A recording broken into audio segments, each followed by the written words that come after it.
And welcome back to our final night of the regular split action. It's a chance then for these teams to guarantee themselves the spots, which is what we literally just did in the game prior. Iron with the 1-0 start to this best of two have made sure that they are in that top 4 position. And now, if we got to quote Styx, it's a case of doing some real damage, getting the win, getting in their heads, and reminding them that, hey, you're in this position for a reason.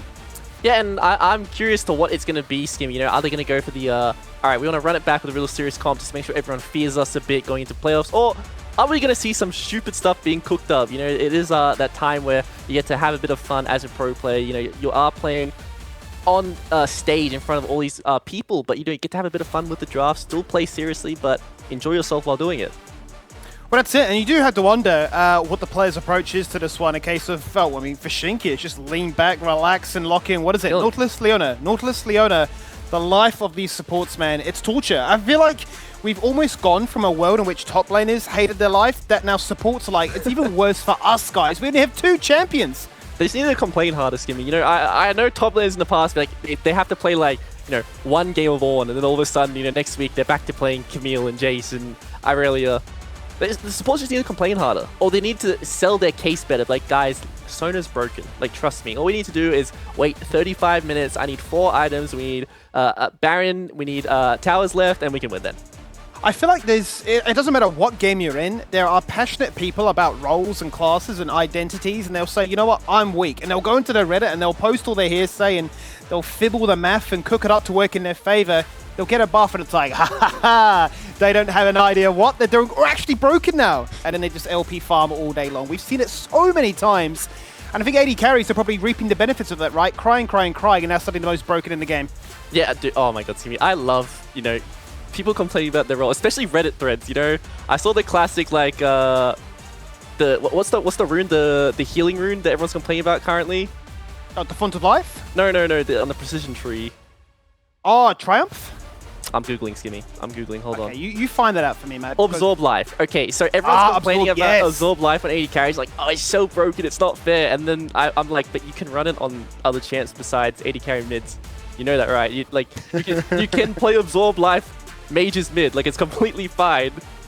And it does the exact same thing, it has the same sustain. They're like, no, it's not the same. I don't know, people love to complain, Skimmy. All I'm saying is I remember when we had a phase where it was, you know, Bloodthirster with the insane overheal shield, with the Absorb Life as well. You get an 80 carry, literally hit 1 mid-wave as they contested. Suddenly got like a 2k shield, like double their HP, and you're thinking, how was that a thing? These 80 carries are now becoming bruisers. Okay, everyone's complaining about the 80 carry meta now, but I remember 5 Doran Blade exhaust 80 carries, you know, rocking up to a skirmish with 2,000 health, one-shotting you. They run exhaust, so then as a mage, I get 1v1 on side lane because they press a button and my entire kit doesn't do damage. That was broken. I do wonder, actually, like, what the most broken a particular role has been. Like, AD carry, we talk about that one, we talk about what we're having at the moment, we talk about, like, the Ardent Sensor meta in you know, years gone by. It's a case of like, okay, what is the most broken? And I guess that becomes a whole big subjective matter as to what were the implications, who won, were they boosted, yada, yada, yada, yada. You're never going to get an answer, never going to get a conclusion to that one, but what we will get is a conclusion to the series, which is taking a little bit longer for us to get into. So I suppose we can go back to what we're talking with Pike on as to what do we expect and, you know, what is the best region in Summoner's Rift? I mean, are we thinking, you know, Runeterra style of, you know, Umbral? I'm just going to start leaning on TFT references, quite honestly, because that's where I find it all from. Well, what do we have? There's Targon, which, you know, you have, like, Aurelion Sol is OP. Okay, the other champs suck, though. Like, Zoe sucks, Bard sucks. Bandle City, that's broken, Skimmy. You know, you got Tristana, Corki, Rumble. You know, 3 S-tier champs right there. I don't know about how you get the rest of the comp going, though. Like, maybe you have, like, a Veigar support or something. Or Lulu support, like a Veigar solo lane. Something's cooking over there. But there, I mean, what else? Bilgewater's OP, you know, all those champs got buffed recently. There's a lot going on.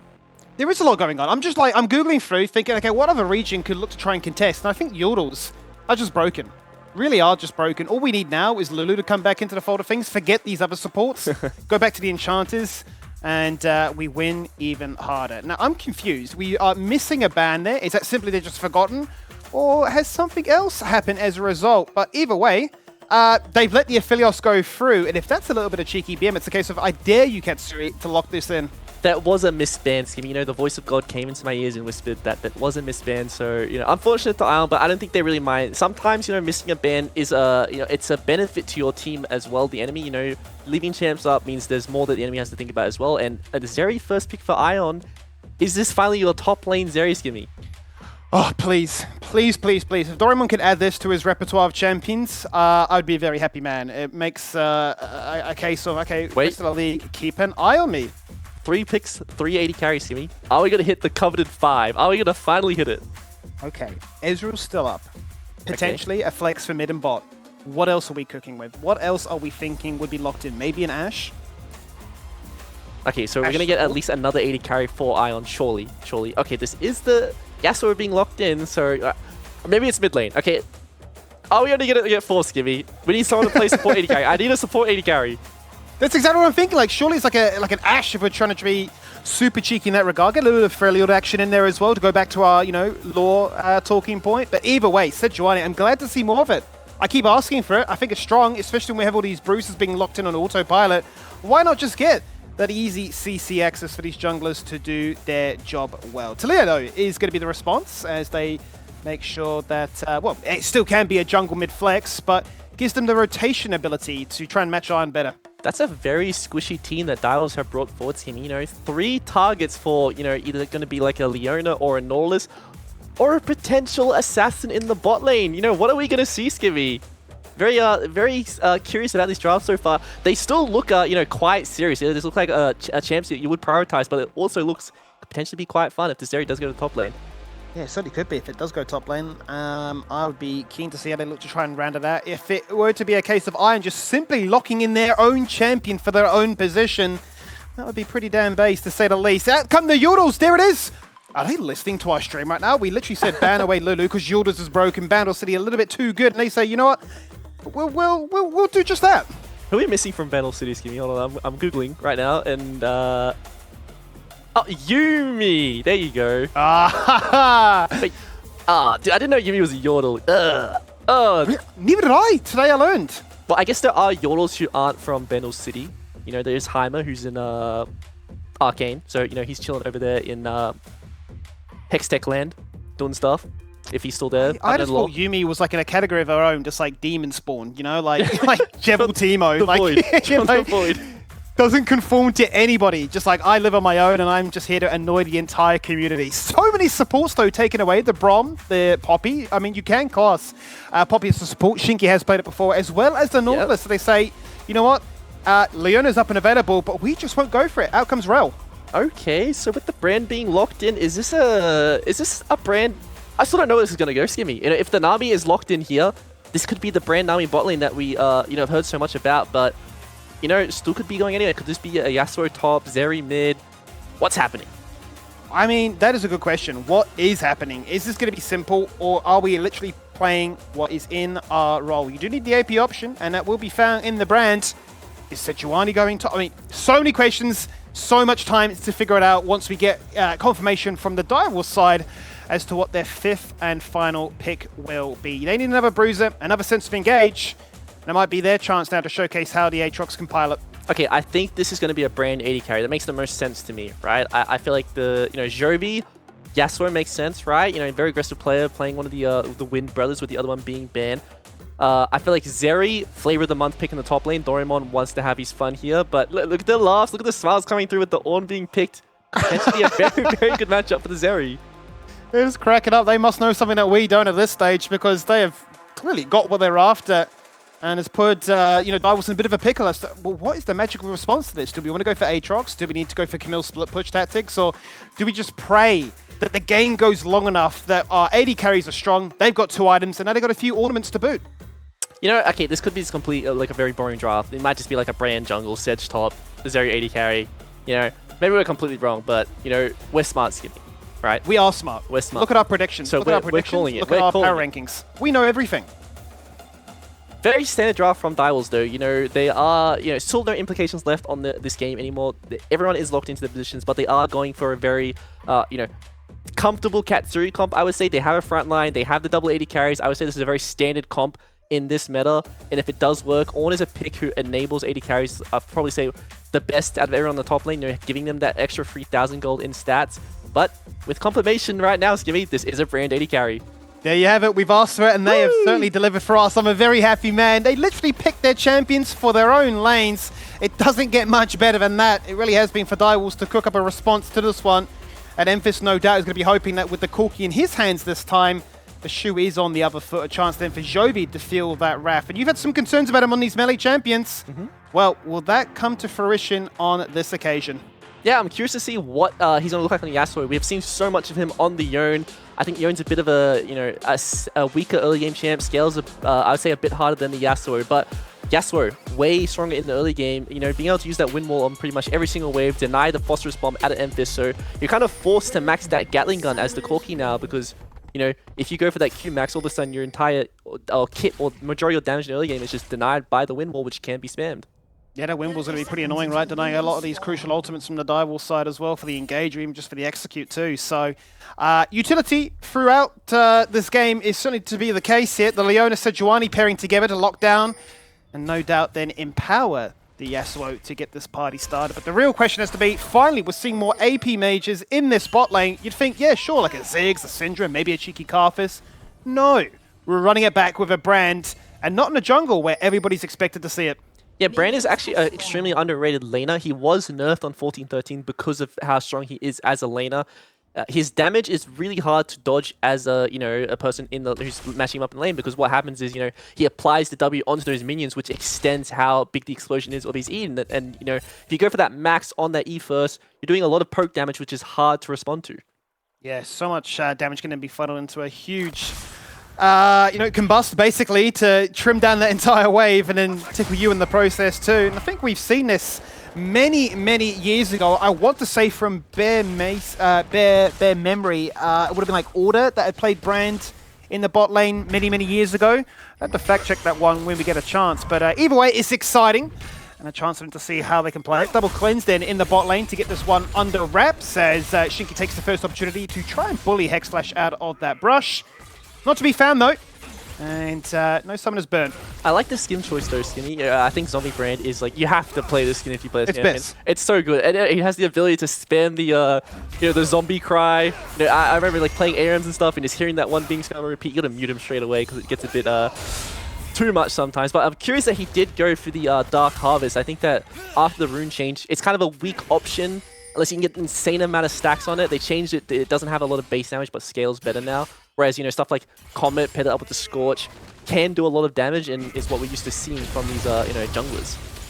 Well, it certainly is the case, right? A lot of poke, maybe a world in which you think you're super aggressive. You say, let me just go for the electrocute and just one-shot you in a single Leona CC window. But nope, going to go for the Dark Harvest. And as you rightly say, it's not something that we see too often these days. Not even Karthus is interested in that rune much of the time either. So, any indication, 3 minutes into this one, and much like game one, it's very easy for Cole Lee just to stroll into your jungle and just take away your camp. Yeah, another, playing for that invade on that level 3 Sejuani, a much stronger duelist than the Talia at this point in the game, will win that 1v1 even without the red buff at this point. Meifan needs setup from his team to be able to land that combo, and Styx landing the combo onto Shinky. He's lost majority of his health already. Yeah, that Pillar of Flame, so annoying. So much damage that comes from it very early on. Still, the rest of Iron grouping up as a 4-man unit. Ooh. Completely figuring out bot lane even exists at this stage. Minions, who needs them? Because we can farm champions, and we can force you to burn some flashes. Coley's stuck in a bit of a rock and a hard place. Forced to burn a flash of his own to disengage away. Damage being looked at onto Katsuri. Chuggy now getting an opportunity to rotate because he's playing the mid lane as this Ord. And then they pounce upon it and say, you know what, Jovi, too aggressive, too pushed up. It's time to take you down. Will he be able to get out there, Steven? That's the question. Katsuri does have the flash, doesn't have mana though. Yeah, he's going to flash forward and make sure that he gets everything. This is Katsuri's signature champion. It's usually banned away.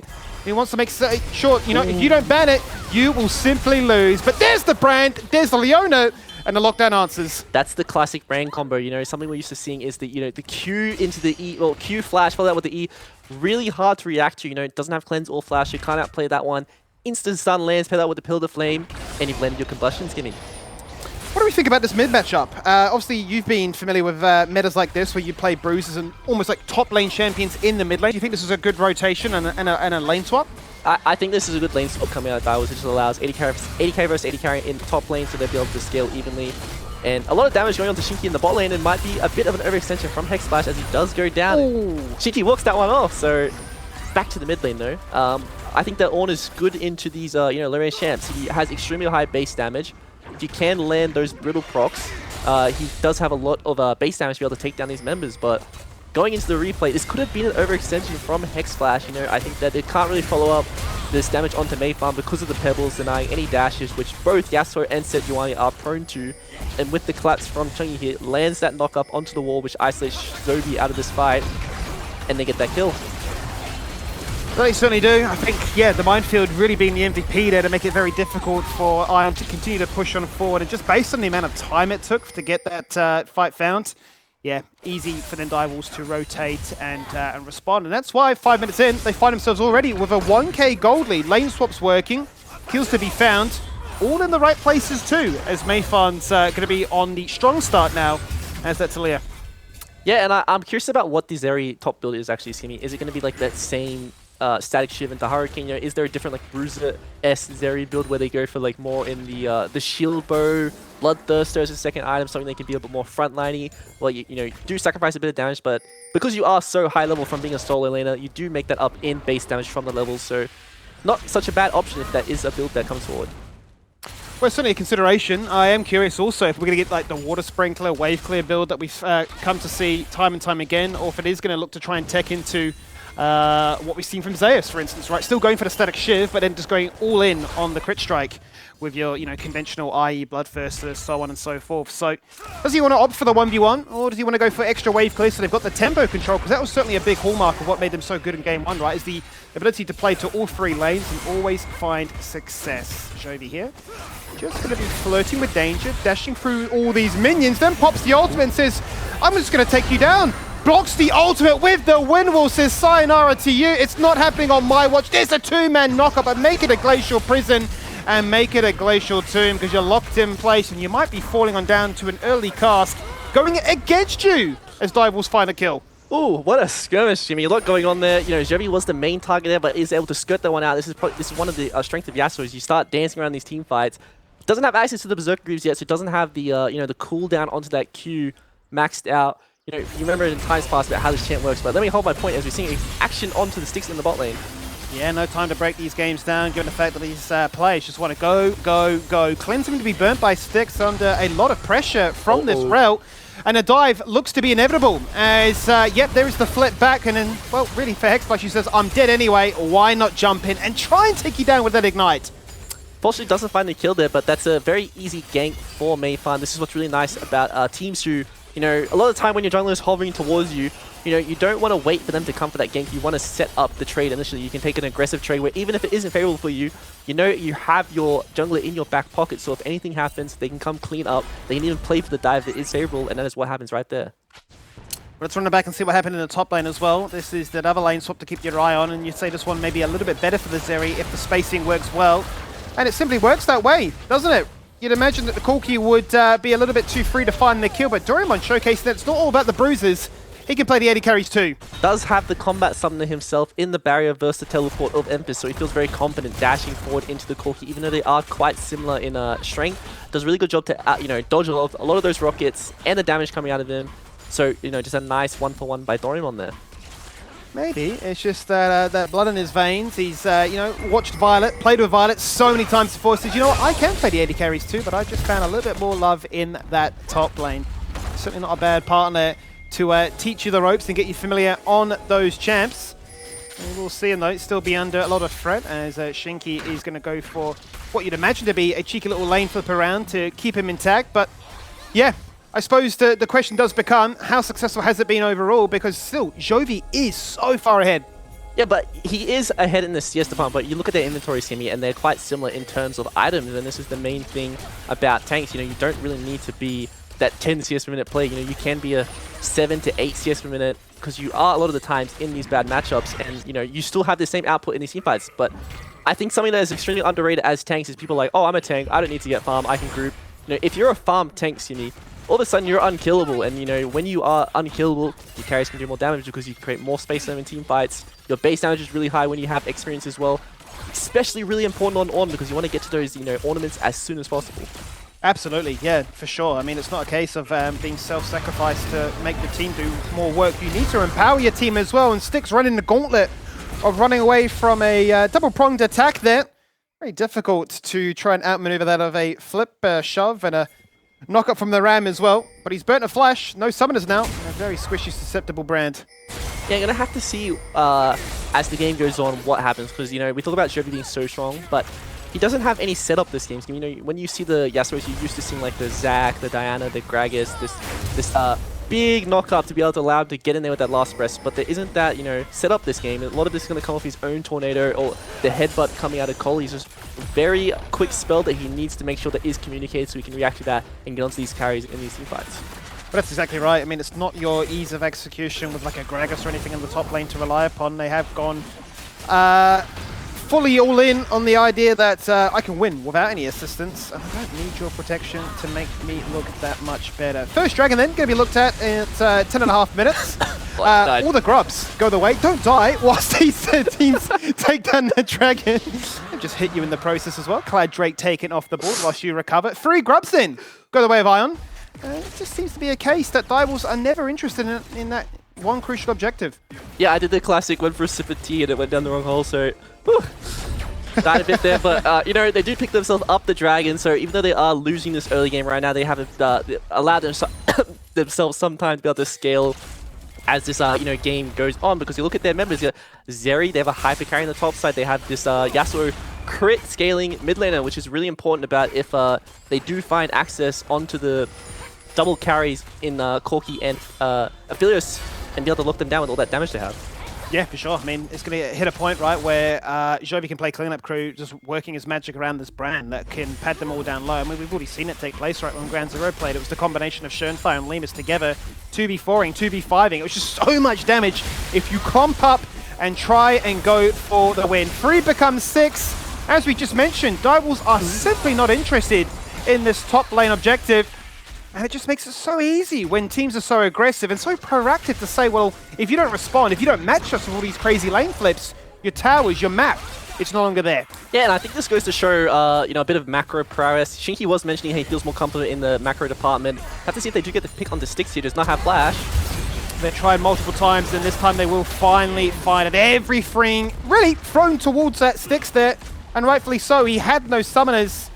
Now has no opportunity to farm up a Storm. And once again, a case of make sure that Katsuri gets ahead, because he does have the most farm. When you compare them, will be probably the biggest difference between. No Arcane Shift this game to save him, Skimmy, so he's going to get picked off, but he does not have that Flash Summoner. Nice to see that they are punishing these cooldown timers, but you know, as I was mentioning, Shinky felt much more confident in the macro department with his team, felt like they just worked better when it came to a core, but we're seeing Ion just doing really good, moving on the map, picking up the objectives in double grubs, picking up that first Dragon, even though they are down almost 3,500 gold. Hold my point as another engage comes forward. It's a bait for the Wolves. Who goes for the clearing? Both supports saying, I want this, I need this, and I'll fight literally tooth and nail for it. Out goes the flip, but flashed upon as you're looking for Coley to hit the stun, pop the passive, and lock down these crucial members. But Jovi, no, in close range, up against the Aphelios. That is the focus, that is the kill, but the Tornado misses. There is no knock-up, uses the Gromp as a bit of a taxi to get on top of Aphelios. And Katsuri does fall on down. That's a bit of a tragedy there for him, given that he was the lifeline for them. But the saving grace will be that Mayfan is just huge in back-to-back games. Yeah, Mayfan really fed this game, picked himself up a lot of gold from, you know, winning all these skirmishes. He's picking up pretty much all the kills, getting these kills onto these members out of position like Styx. So just a lot of gold going to his pocket, and it's so nice as that sole AP member. And there's so much setup for him this game. That's the difference from last game. Didn't really have that. He was not playing that, you know, major AP threat, but this time is engaged on. Does a really good job to disengage that thanks to Shinky with the Magnet Storm. Jovi does come down to chase him out. Flash is in, and there's just not enough time to be able to land that Tornado onto Mayfan before he gets to his tower, gets to safety.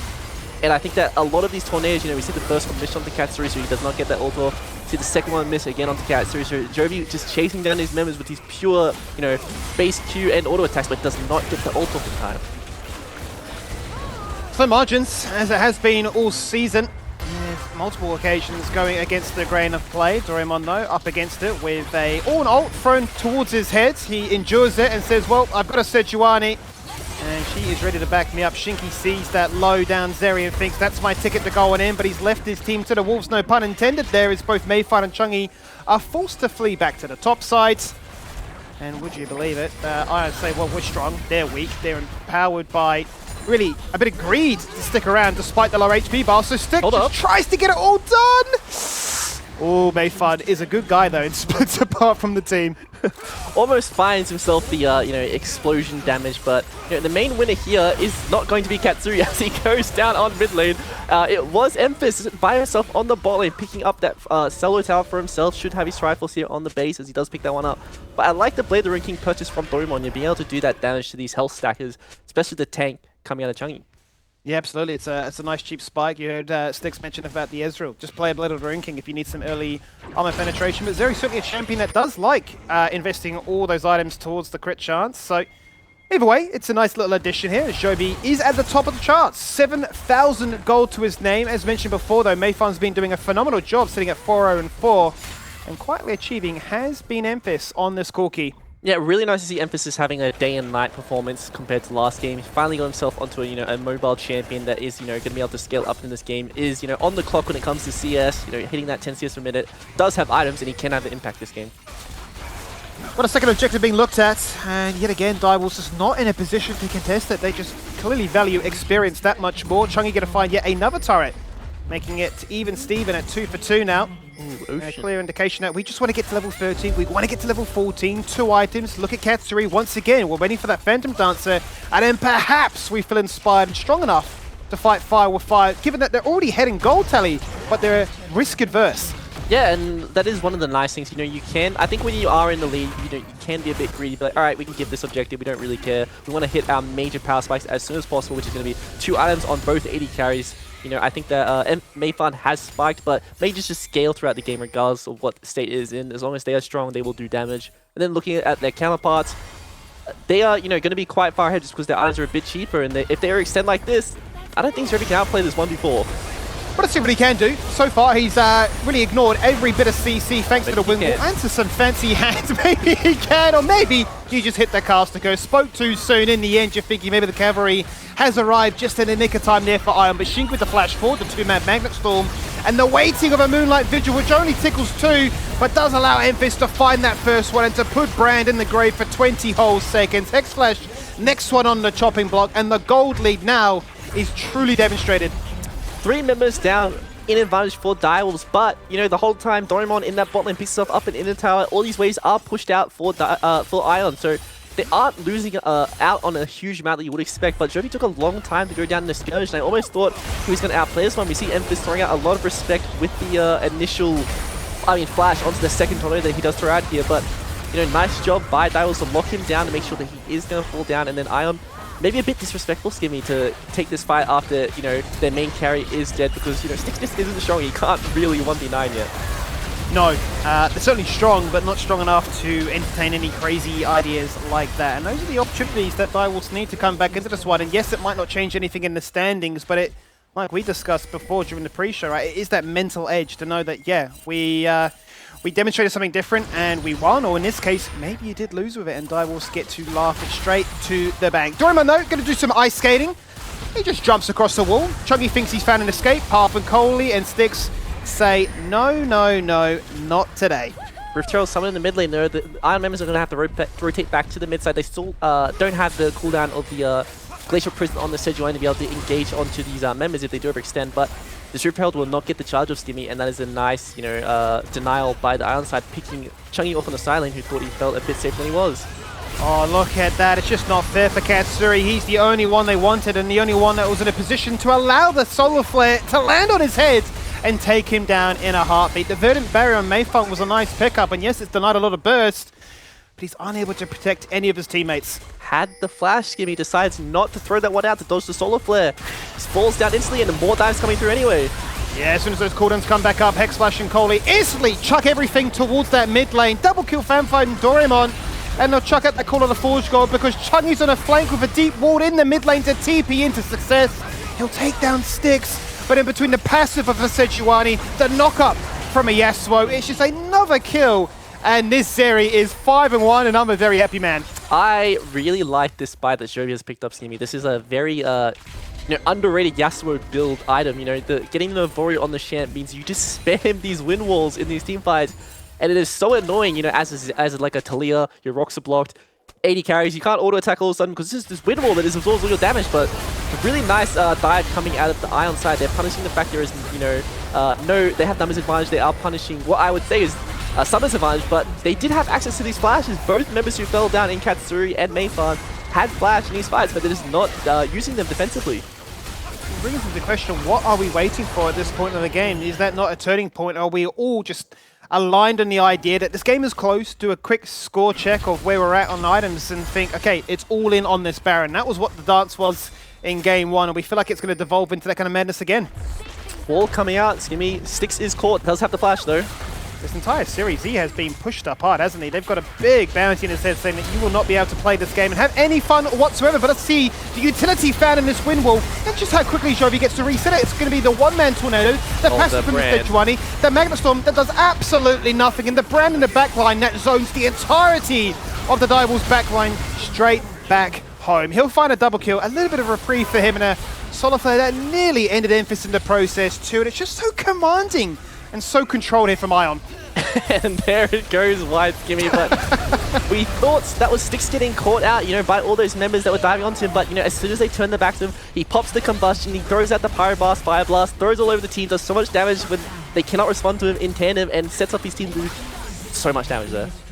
It's brutal. It really is at this stage, because this was a gold lead that was going in Direwolves' favor for such a long time. Few back-to-back fights now have really gone against them, and that 4K lead they had has completely fizzled out and nearly gone against them in the opposite direction. Now we'll run it back again, because this is a nice ward on the mid lane, a nice initial pick to say you have to run this one direction, but as soon as that seismic shove misses, the play's over. Yeah, nice discipline to hold your flash on that shove there to make sure he isn't, forced out of the fight completely. Still has flash, so you can play a bit aggressive here, but just look at the Brand bouncing in the back line, doing so much damage to these members and just creating so much space for his Doraemon on this area to do damage here. But straight away, Baron is pulled red-white on Katsuri. The members from Ion are collapsing, so I'm not sure they feel too confident to stay on this one, Skimmy. Yeah, it just does feel a little bit of a dicey situation. Hexflash says it's my time to shine, jumps in, lets the Baron not reset, and they instantly take out Mayfarn. There is no jungler, there is no smite, and now you have no Ornn to really start these fights as well. They look at everybody else and say, we can just pick you apart, it's too easy. Look how much mobility we have. We've got a Yasuo, we have a Zeri, and if that wasn't enough, we've got two bruisers that don't really care and will chuck their life on the line to find that success. There is the ace. And should it even go for the Baron, or did it just end it through mid? I think they're going to go for the Baron. It's gonna be, the longer I look at this draft, I think it makes a lot of sense. If this was not a Sejuani and then was like something like a Zac, I think they have cooked an extremely good draft. It looks like Doraemon looks so comfortable on this Zeri. He's doing so good in these team fights, creating so much space. And Brain is a very, very underrated champ. I think he can be moved around into other positions besides jungle. But, going into the replay, Hex Flash on the Blast Plant, finds Mayfarn, the crucial member on Direwolves, locks him down, and we see Doraemon just coming from the side, tether up with Styx, using the the Brand ult onto the backline members. They are all being slowed constantly by the bouncers, and it's an easy cleanup. It's just awkward, really, isn't it? This is a situation where you'd love to be the lethality Varus to sit back and not have to entertain this Brand damage, because that seems to be what makes it easy for them to create the space, for them to then pick apart these members and give the uptime for a Yasuo and Zeri just to recklessly jump at you and say, what are you going to do in response? You have nothing left to do, and yeah, it's confusing now as to how Direwolves get back into this one. This game was looking like a potential draw for the first 15 minutes, but now clearly very one-sided. Yeah, absolutely very one-sided, and this is going to get harder as the game goes on. Katsuri really needs to be on that green gun as much as possible, because he just gets... Yeah, it's so hard for him to do damage when he's on these short-range gun cycles because of the Brand, because of the wind wall. He needs to make sure that he is able to do any damage, but the levels are coming through, and Direwolves are still looking aggressively. Well, here we go, one more time. There is that Call of the Forge God, lock in place with the Weaver's Wall and say, Styx, bye-bye, one more time. He just picked up the Medjais and they say 0 stacks on that bad boy today. Doraemon says, I'm sick of team fighting. I just want to wrap this up. I've got things to do and places to be. And on his own, takes that bot lane inhibitor. Empowered by the Baron buff, those minions are certainly empowered. And why not? They're just going to play all 3 lanes here.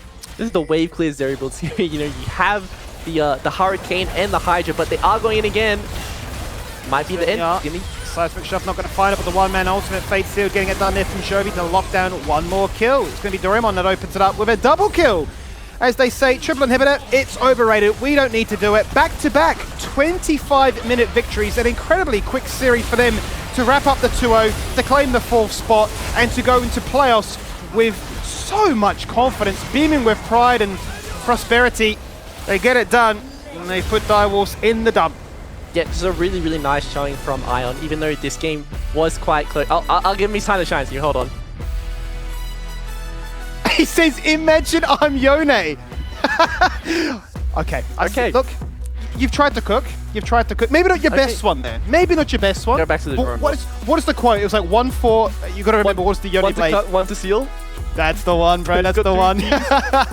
What a game, though. What a game. And I think really for me, it's a case of Iron Showcase that we are still the dark horse. We are still the team that on paper loses to the teams above us, beats the teams below us, and still a team to maybe hedge your bets on. Now claim the perfect 2-0, and we'll run to another quick break before we get ourselves ready for the next series.